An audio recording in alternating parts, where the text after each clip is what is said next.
Well, hello everyone. This is Krista Travers, and we are talking today about living a life of peace in your home. This is the fourth of our Living a Life of Peace series, and we only have one more next week.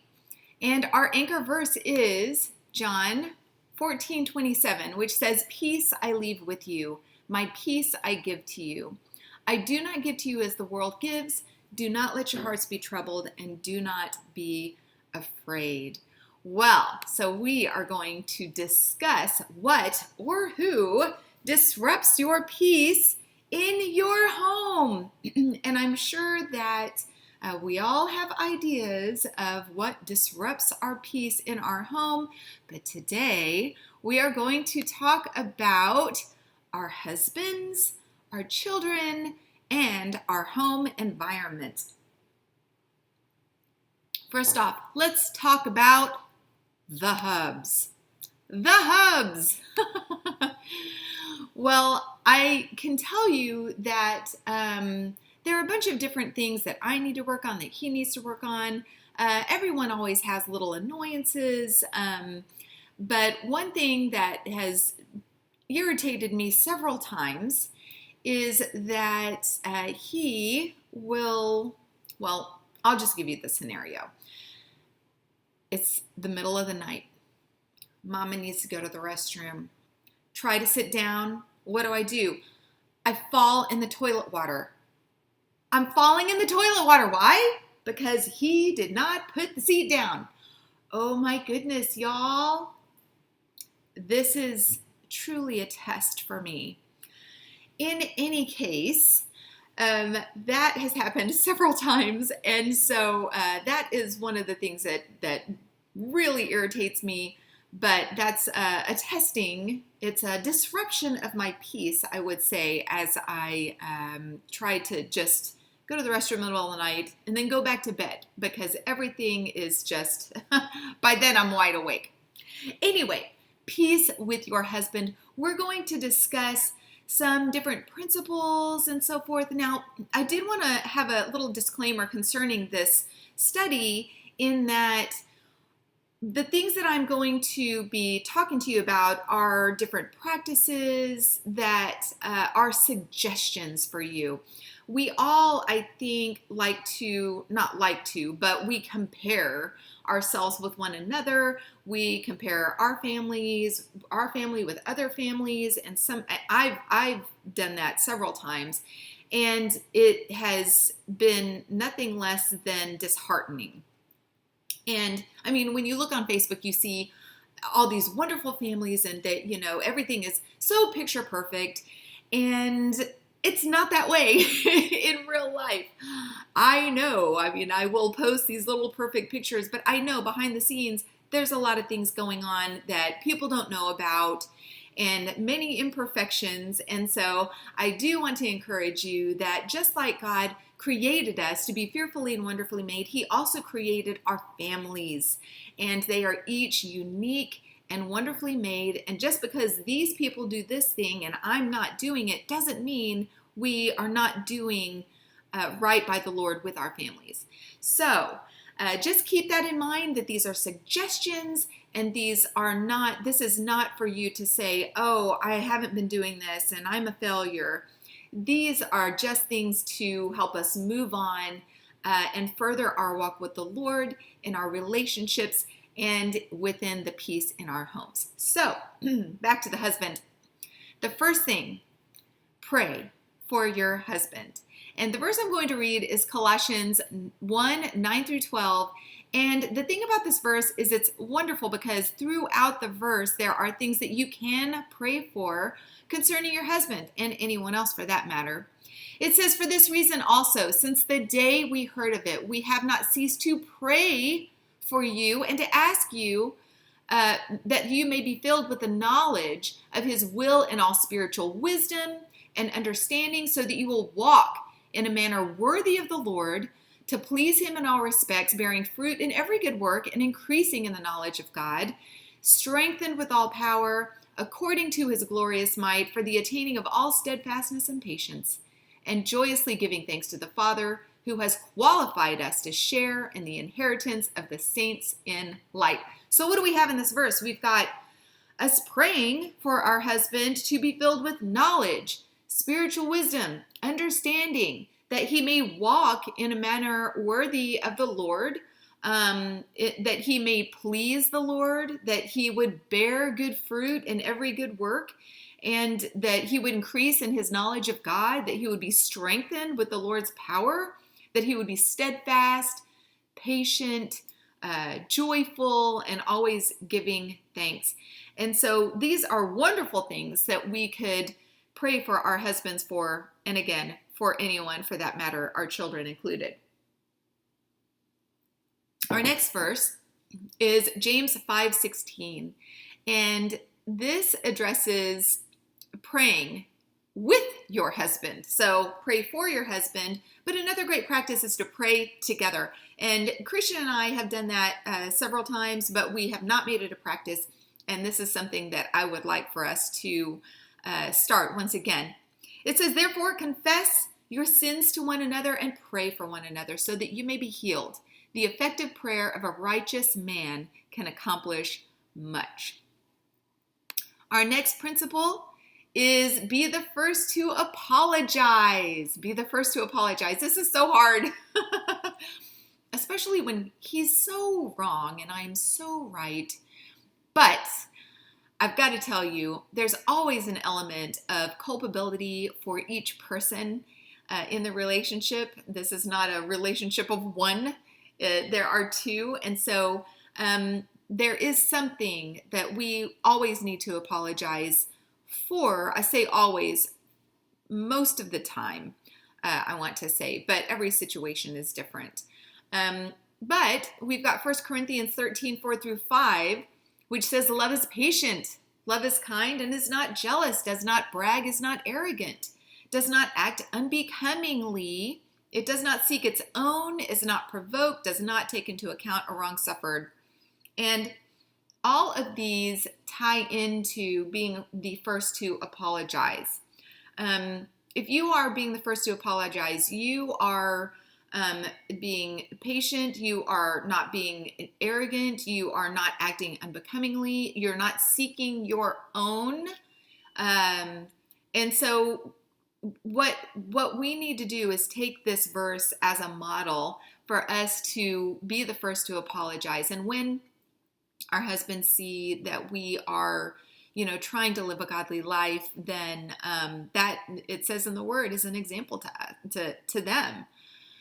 All right, so next, in having peace with your husband, take responsibility for your actions. And Paul says in Galatians 6, 4-5, it says, but each one must examine his own work, and then he will have reason for boasting in regard to himself alone and not in regards to another. For each one will bear his own load. And when he says boasting, he's not talking about being proud of oneself or whatever, but it's more of taking responsibility for your actions and for what you have done. The next principle is tackle issues together. Tackle issues together. Ecclesiastes 4:9 says, two are better than one because they have a good return for their labor. You don't want to go rogue and go separately doing something, especially with big issues concerning your husband, because he's going to feel left out. He's going to feel betrayed. There might be an element of betrayal there. So you do need to tackle issues together. The Lord has brought you both together to become one. And part of that is you've got the good, but you've also got the bad. And if there are issues, then you need to tackle those together. All right, so James 1:26 says, those who consider themselves religious and yet do not keep a tight rein on their tongues deceive themselves, and their religion is worthless. Well, what principle am I going to hit here? It is bite your tongue. Bite your tongue. There are so many times that I have not bitten my tongue and said things in a harsh way and have regretted it. And so the Lord is telling us that we do need to be steadfast. We do need to bite our tongue. And when I step away and I think about the situation, then I am much better equipped to handle the situation and to come at my husband with love. Come to my husband with love, not come at him with a harsh tongue. And so this is something that I definitely need to work on. And next we have Proverbs 13:10. Proverbs 13:10 says, "Where there is strife, there is pride, but wisdom is found in those who take advice." And what is the principle here? It is to ask for help. If you have issues with your husband or in your family that really need professional guidance, then we have churches all around. My church, Benchmark, has an amazing counseling ministry. We've got a care ministry, and which helps people through their problems in a biblical way with godly advice. I'm sorry, I think I have some allergies or something going on. Why do we get sick? I get sick the most in the summertime. I don't know why. All right, continuing with peace with your husband. Practice little kindnesses every day. Practice little kindnesses every day. Now, the verse that I'm going to give you to support this is not talking about actions, more about words in action, I guess, but it can be applied to actions as well. Proverbs 16:24 says, "Gracious words are a honeycomb, sweet to the soul and healing to the bones." And so recognizing little things that could help your spouse or little things that would bring them joy, those are the little kindnesses that we're talking about.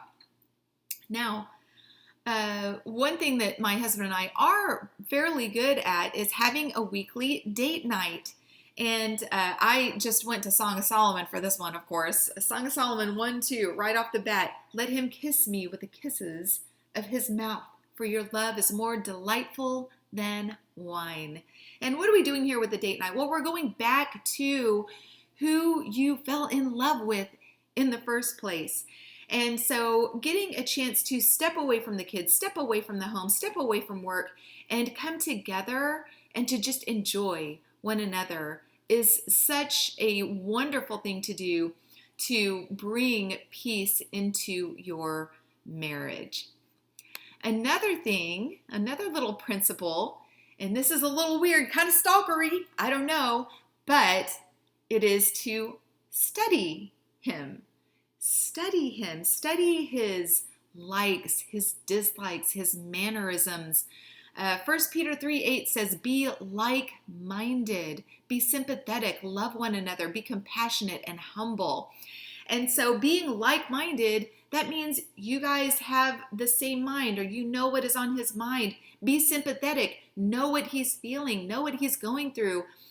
Love one another. To love one another is to get to know each other, and to be compassionate and humble, humility, setting aside yourself in order to learn more about him and to do things for him is so important. And it's just another way to be a servant to our spouse. All right, so another principle is don't go to bed angry. Ephesians 4:26-27 says, "In your anger do not sin. Do not let the sun go down while you are still angry, and do not give the devil a foothold." Now, when we had our study a couple of nights ago, one of the ladies there shared that even if they can't discuss what happened, before you go to bed, you set a time to talk about whatever issue it is and to just look one another in the eyes and say, "I love you, we're going to work through this," okay? And so in that, you have this time that is going to be set aside the next day to resolve the issue. And then you guys know we love one another. We're not going to bed angry. And the next one can be very hard. Forgive him. Forgive him for the things that he might have said that have hurt your feelings. Talk about it with him. But Luke 17:4 says, even if they sin against you 7 times in a day, and 7 times come back to you saying, I repent, you must forgive them. And so that is something that's so crucial in marriages, not harboring these feelings of anger towards one another. Forgiving one another is crucial, and we are to do so as Christ, as the Lord has forgiven us through Christ and his death on the cross. All right, the last thing concerning husbands is beware of the enemy. There is nothing more that Satan would like than to put a wedge between you and your spouse. And so this is something that is so crucial for you to really be honed in on these things that Satan, these little cracks that Satan might get into and make bigger, for you to caulk those up with a lot of these principles. Be aware of the enemy. Ephesians 6:11-16 says, put on the full armor of God so that you can take your stand against the devil's schemes. For our struggle is not against flesh and blood, but against the rulers, against the authorities, against the powers of this dark world, and against the spiritual forces of evil in the heavenly realms. Therefore, put on the full armor of God so that when the day of evil comes, you may be able to stand your ground. And after you have done everything, to stand. Stand firm then with the belt of truth buckled around your waist, with the breastplate of righteousness in place, and with your feet fitted with the readiness that comes from the gospel of peace.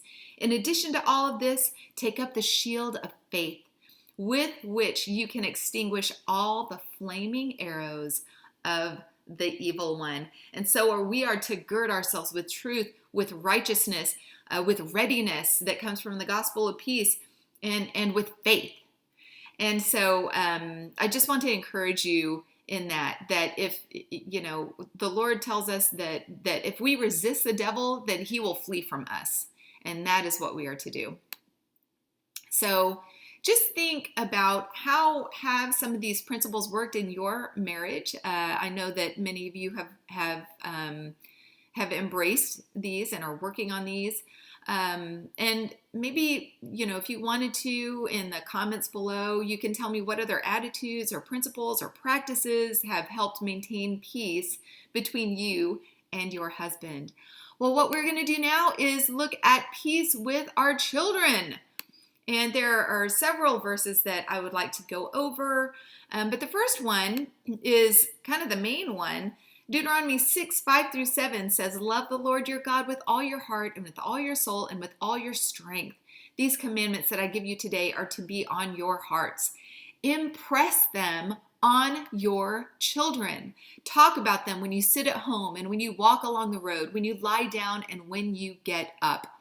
And so what I took away from this verse, I wrote down 6 things, 6 principles that we can use concerning our children. And a lot of these are kind of crossover things for the husband and children. You can use them for either or any of the members of your household.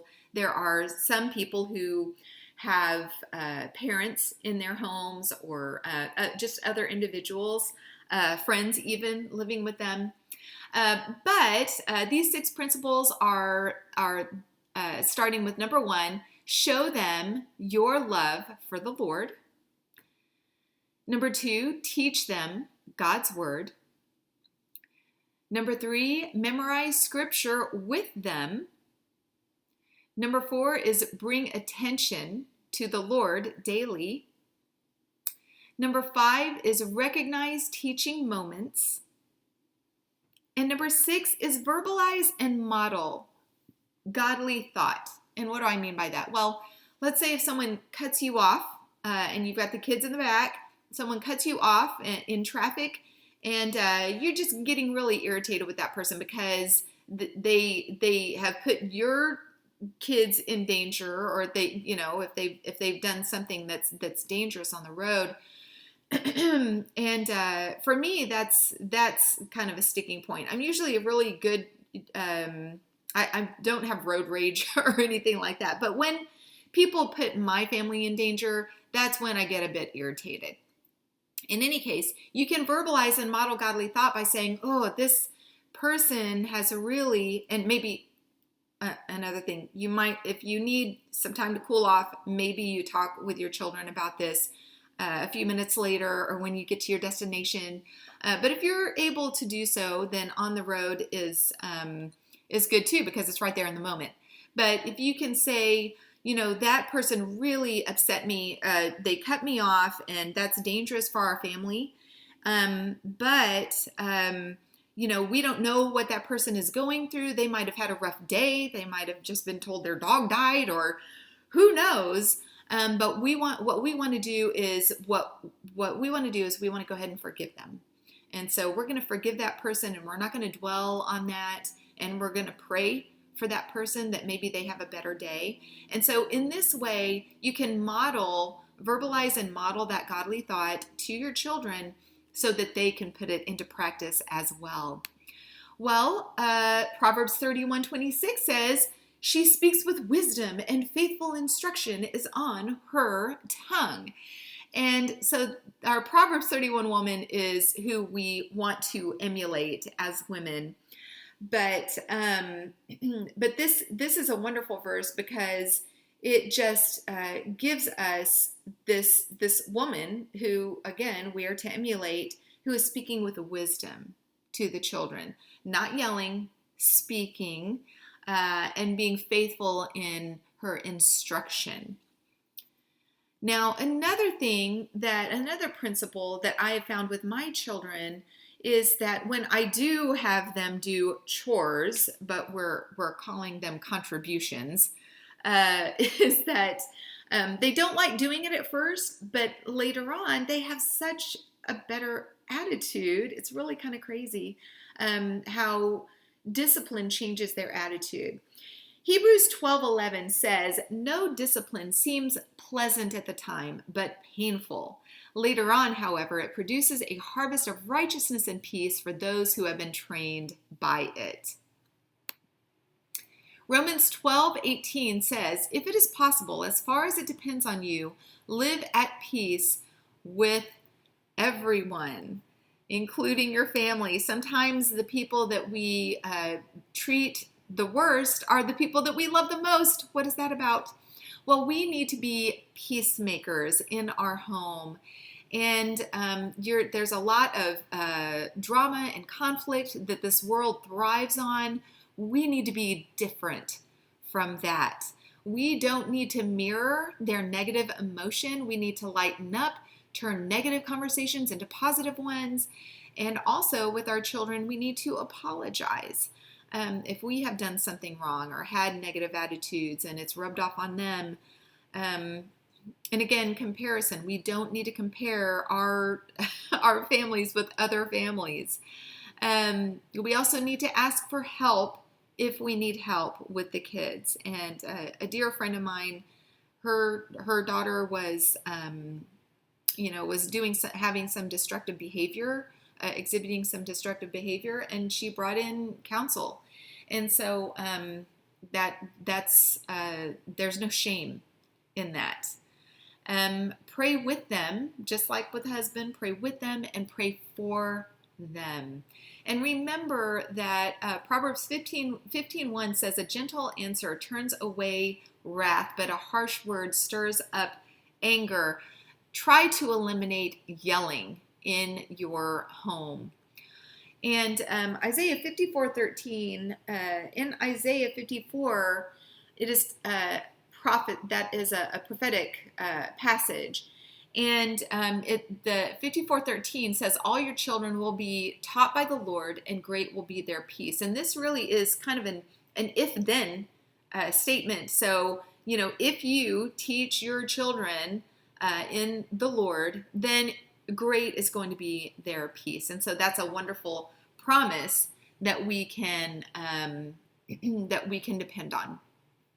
All right, so moving on to peace in our home environment. Let's just take a look at this, and this is going to be a little more brief.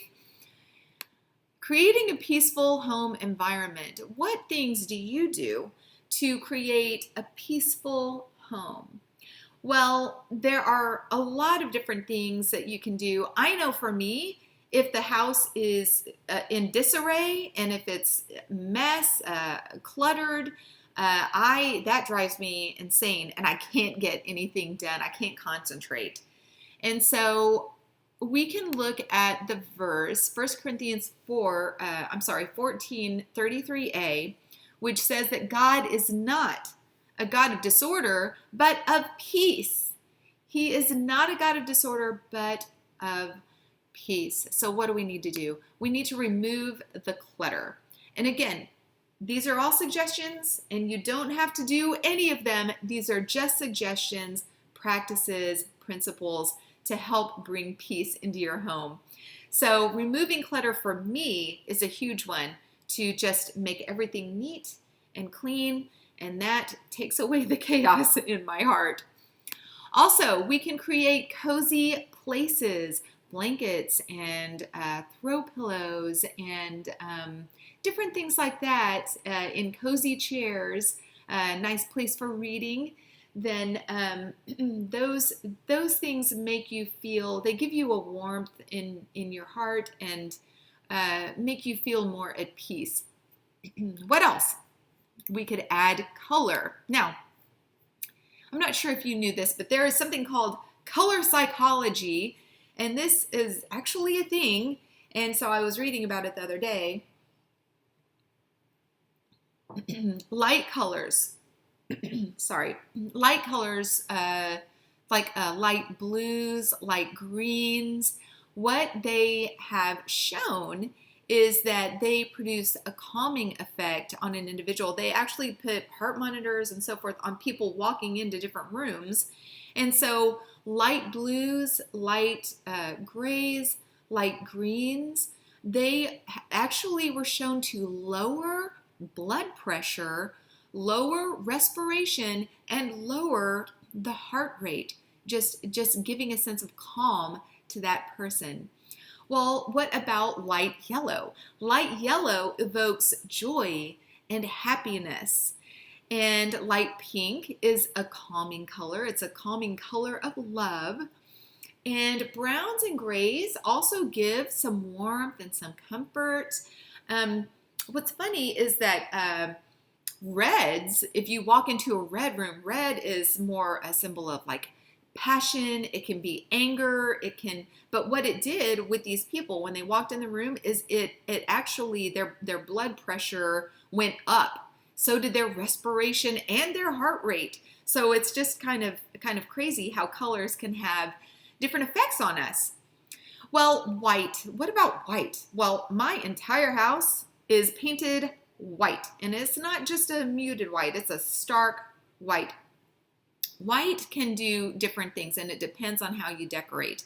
So white, a stark white, and a very modern or cold institutional feel, that can give you anxious feelings. But if you have a home that's stark white, but it has little pops of maybe plants, greenery, it's got more texture, more cozy textures to it, then that can create a calm, crisp, clean environment. It just totally depends on how you decorate. All right, speaking of plants, if you add plants, this adds life to the room. And it's crazy because a few years ago, I had this room, no plants. I added a couple of plants, and it just really livened it up and made it wonderful. Candles, I use a lot of candles. I have them all throughout my room, and I just love them. And you can get scented candles too. And then if you have a fireplace, it's always nice in the wintertime to create a cozy environment by lighting up that fireplace. And if you don't have a fireplace, you can do a mock fireplace. I've seen that before.